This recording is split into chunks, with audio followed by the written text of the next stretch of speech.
Fillers और Botox की हम बात करें तो ये पाकिस्तान में बहुत कॉमन हो गए हैं, तो लोग इनको एक जैसा ही समझते हैं। टोटली डिफरेंट चीज़ें हैं। अच्छा, जो फिलर्स जो है वो कहाँ कहाँ करवा सकते हैं? फिलर्स जो है मैक्सिमम 1 ईयर तक ही चलते हैं। हाइड्रा फेशियल है, बहुत ज़्यादा ट्रेंडिंग में है। शादी से पहले भी जो है वो लड़कियाँ करवाती हैं। आर्म फेशियल से बहुत डिफरेंट है। वो जो आर्म फेशियल जिसको हम कह रहे हैं पार्लर वाला फेशियल, जो CO2 लेज़र है, ये नई मैंने तो सुनी है कि नया कोई ट्रीटमेंट आया है। क्यूटी लेजर बेसिकली हम एशियन स्किन के लिए इतनी करते नहीं है। जो वाइटनिंग का ट्रीटमेंट है, इसके कितने सेशंस होते हैं? कॉस्ट वेरी करती है, डिफरेंट ब्रांड्स की ड्रिप्स हैं इस टाइम मार्केट में।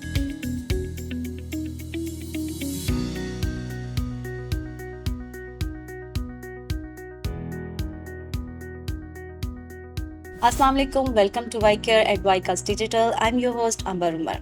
आज की एपिसोड बहुत ही खास होने वाली है उन सब के लिए जो अपनी स्किन और अपने पेरेंट्स का ख्याल रखते हैं और उसके साथ साथ जो ट्रेंडिंग में ट्रीटमेंट और प्रोसीजर है वो भी करवाना चाहते हैं, लेकिन कंफ्यूज रहते हैं कि कौन सी स्किन ट्रीटमेंट उनके लिए सूटेबल है। इस सिलसिले में बात करने के लिए आज हमारे साथ मौजूद हैं डॉक्टर तैयबा जाहिद, जिन्होंने पाकिस्तान से MBBS किया और उसके साथ साथ आयरलैंड से डर्मेटोलॉजी की डिग्री हासिल की, और उसके साथ साथ बताती चलूँ कि अमेरिकन एस्थेटिक एसोसिएशन की फेलो भी हैं। आइए वेलकम करते हैं। अस्सलाम वालेकुम। जी वेलकम साहब। कैसी हैं आप? I am fine. Doctor Tayyaba, सबसे पहले हमें would you like to tell about your journey? सबसे पहले MBBS, उसके बाद हाउस जॉब, फिर आपकी एज अ WMO काफ़ी एक ट्रेनिंग हो जाती है। उसके बाद फिर स्टैटिक्स की फील्ड को चूज़ करना। स्टैटिक्स एक इमर्जिंग फील्ड है और इसमें न्यू इन्वेंशंस भी होती जा रही हैं। रोज़ बाय रोज़ आपको एफर्ट करनी पड़ती है, न्यू न्यू चीज़ें सीखनी पड़ती हैं, वर्कशॉप्स अटेंड करनी पड़ती हैं। सो मेरा पैशन है स्टैटिक्स और मैं इस टाइम लाहौर में काफ़ी इन्वेस्टिव और नॉन इन्वेस्टिव प्रोसीजर्स में मानी जाती हूँ और अल्हम्दुलिल्लाह बहुत अच्छे माशाल्लाह। रिजल्ट्स दे रहे हैं।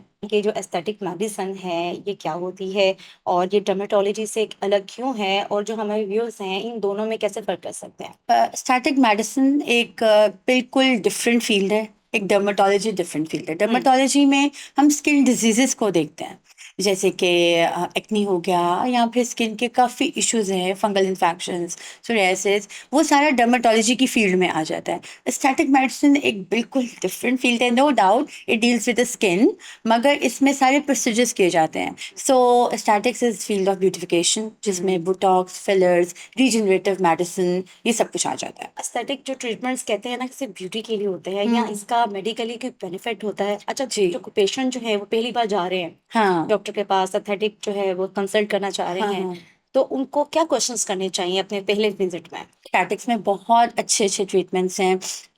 घर बैठ के क्रीमें लगाने से और देसी टोटके करने से यकीन करें स्किन ठीक नहीं होती। हम्म। उसके लिए आपको थोड़ा सा मेहनत करनी पड़ती है, प्रोसीजर्स कराने पड़ते हैं, जिनमें सबसे अच्छे और बेसिक प्रोसीजर्स माइक्रोनेडलिंग, PRPs आ जाते हैं। अच्छा, फिलर्स और बोटॉक्स की हम बात करें तो ये पाकिस्तान में बहुत कॉमन हो गए हैं, तो लोग इनको एक जैसा ही समझते हैं, तो इन दोनों में क्या हम्म। फर्क है?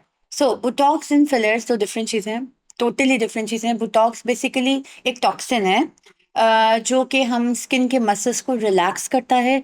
आपकी फाइन लाइन स्पेशली अपर फोरहेड पे, क्रोज फीट आ जाते हैं आंखों के पास। आप देखें स्पेशली जो जिन लोगों का सन एक्सपोजर बहुत ज़्यादा है, जैसे कि पठान लोग जो कि पहाड़ी इलाकों में रहते हैं, उनकी बहुत ज़्यादा आपको लाइंस नजर आएंगी, क्योंकि उन लोगों की लाइफ में सन ब्लॉक का इस्तेमाल नहीं है। इन चीज़ों को, इन लाइंस को फेड अवे करने के लिए बुटॉक्स यूज होता है। फिलर जैसे नाम से पता चलता है, filler is for the filling, वो एरिया जहाँ पे वॉल्यूम लॉस हो चुका है, जैसे कि अंडर आए, या फिर आप स्किनी हो और चेहरा ढलकना शुरू हो गया एज के साथ, तो चीक्स में कुछ लोग लिप की प्रोजेक्शन के लिए फिलर्स कराते हैं। सो फिलिंग नाम से पता चल रहा है, इट्स फॉर द फिलिंग।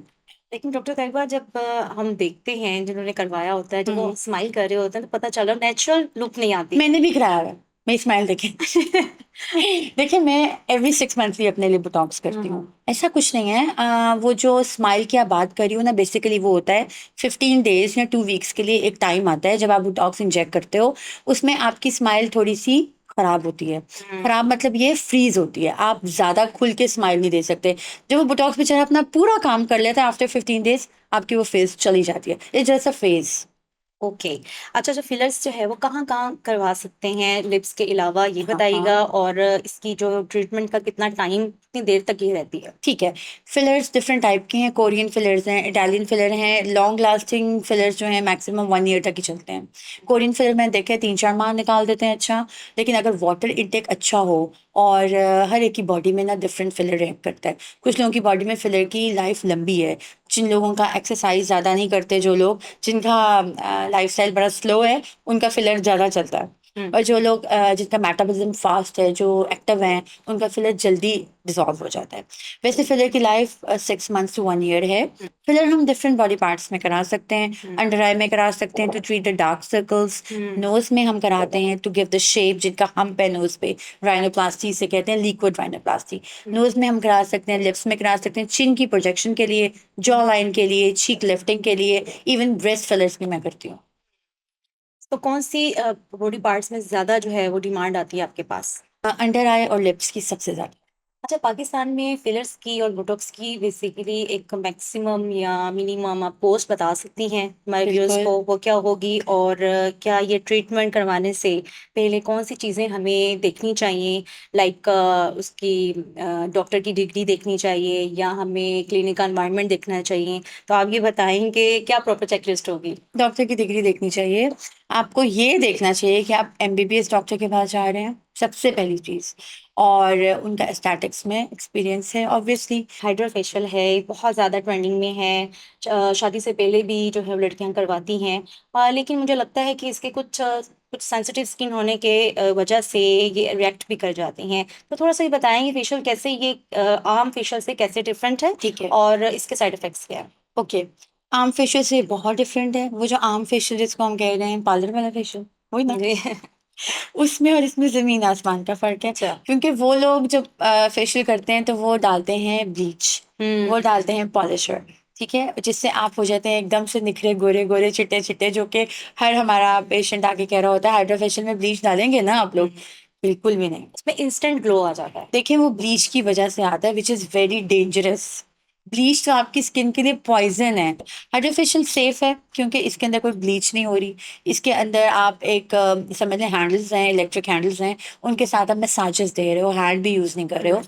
सो वो लिफ्टिंग का पर्पस थोड़ा सा होता है, थोड़ा सा मसाजिंग, थोड़ा सा रिलैक्सेशन। इसके अलावा विटामिन इसमें ऐड किए जाते हैं। सेंसिटिव स्किन आपने सही कहा है, जिनकी एक्नी प्रोन स्किन है, हुँ। उनके लिए hydra facial is a big no.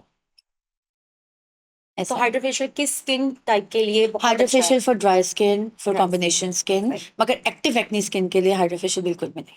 ये CO2 लेज़र है, ये नई मैंने तो सुनी है कि नया कोई ट्रीटमेंट आया है, इसके बारे में कुछ हमें बताएँ और ये किन स्किन टाइप के लिए ट्रीटमेंट जो है वो पॉसिबल है? यूटिलाइजर बेसिकली हम एशियन स्किन के लिए इतनी करते नहीं हैं, क्योंकि इसके बाद पिगमेंटेशन के चांसेस होते हैं। CO2 लेजर बेसिकली की जाती है फॉर द स्कार मार्क्स, जिनके एक्नी, बच्चियों के जैसे एक्नी बन जाते हैं, उसके बाद स्कार मार्क्स बन जाते हैं, उनको ट्रीट करने के लिए CO2 लेजर बेसिकली यूज करते हैं। पाकिस्तान में गोरा रंग का ऑब्सेशन बहुत ज़्यादा है, तो जी, इसके बारे में बताएँ कि क्या आप भी कोई लेज़र ट्रीटमेंट ऐसा करती हैं जो व्हाइटनिंग को फ़ोकस करे और बिल्कुल उस पर प्रोमिनेंट हो जाए? सो बिल्कुल। इसके बारे में क्या बताएँ? बहुत अच्छा सवाल है और ये बहुत इम्पोर्टेंट है, क्योंकि ये तो हर डे का मसला है। मैं डेली ऐसे कोई क्लाइंट्स देखती हूँ जिनको ये इशू होता है कि हमारा स्किन टोन जो है हमने लाइट करना है। इवन कि गोरी गोरी होती हैं फिर भी वो कह रही होती है और गोरा होना है। अच्छा, इसमें लेजर्स के अलावा वो जो वाइटनिंग ड्रिप्स हैं उनका भी रोल है, मगर लोग समझते हैं कि वाइटनिंग ड्रिप्स के कुछ सेशन लेने से हम बिल्कुल स्नो वाइट बन जाएंगे। हुँ, ऐसा कुछ नहीं होता, ऐसा नहीं होता, बिल्कुल ड्रिप नहीं लेने ऐसा से होता। व्हाइट नहीं होता कलर? देखिए ड्रिप लेने से ना एक्चुअली उनमें एंटीऑक्सीडेंट्स हैं, मल्टीविटामिन्स हैं, ग्लूटाथायोन है, जो कि आपके लिए आपकी बॉडी की इम्यूनिटी को अच्छा करता है। जब आपकी इम्यूनिटी अच्छी होगी, आपका हेल्थ अच्छा होगा, तो आपकी स्किन पे ग्लो आता है। बेसिकली जो ड्रिप्स है ना, ये स्लोली, अगर आप यानी कि इसका कुछ स्केड्यूल होता है लगाने का, आप फॉलो करें डॉक्टर की उस बात पे, तो विद इन अ ईयर और विद इन 6 मंथ्स आपको अपनी स्किन की टोन पहले से लाइट लगना शुरू हो जाती है। अच्छा, मैं कुछ मदर्स की बात करूँगी, इनके बच्चों का कलर जो है वो डल होता जा रहा होता है, तो मुझे बताएँ कि क्या एज लिमिट है? कितने इयर्स के बच्चे जो हैं ये अगर लगाना चाहें ड्रिप, ड्रिप्स तो ये लग सकती हैं। ड्रिप्स जो है ना, इसको लगवाने से पहले हम RFTs LFTs देखते हैं। जी। अगर आपके लिवर और रीनल फंक्शन टेस्ट ठीक हैं तो हम लगा सकते हैं, और ऑलमोस्ट 16 टेस्ट में ही रिकमेंडेड है। अच्छा, ये जो व्हाइटनिंग का ट्रीटमेंट है, इसके कितने सेशंस होते हैं और उसकी अप्रॉक्सीमेटली कोई कॉस्ट भी बता दें? ठीक है। अच्छा, इसमें ना कॉस्ट वेरी करती है, डिफरेंट ब्रांड्स की ड्रिप्स हैं इस टाइम मार्केट में। हर एक की प्राइस डिफरेंट है, लेकिन यूजुअली पर ड्रिप 8,000 भी है, 20,000 की भी ड्रिप है, 25,000 तक की भी ड्रिप है। और ये कॉम्बिनेशन ड्रिप्स लेनी पड़ती हैं आपको, like sometime 9 to 10 sessions, 10 to 12 sessions लेना पड़ते हैं। और उसके बाद कुछ बूस्टर डोजेज होती हैं जो कि 6-6 महीने बाद लगानी पड़ती हैं। लंबा कोर्स है, ये अच्छा। सब्र से काम लेना पड़ता है इसका।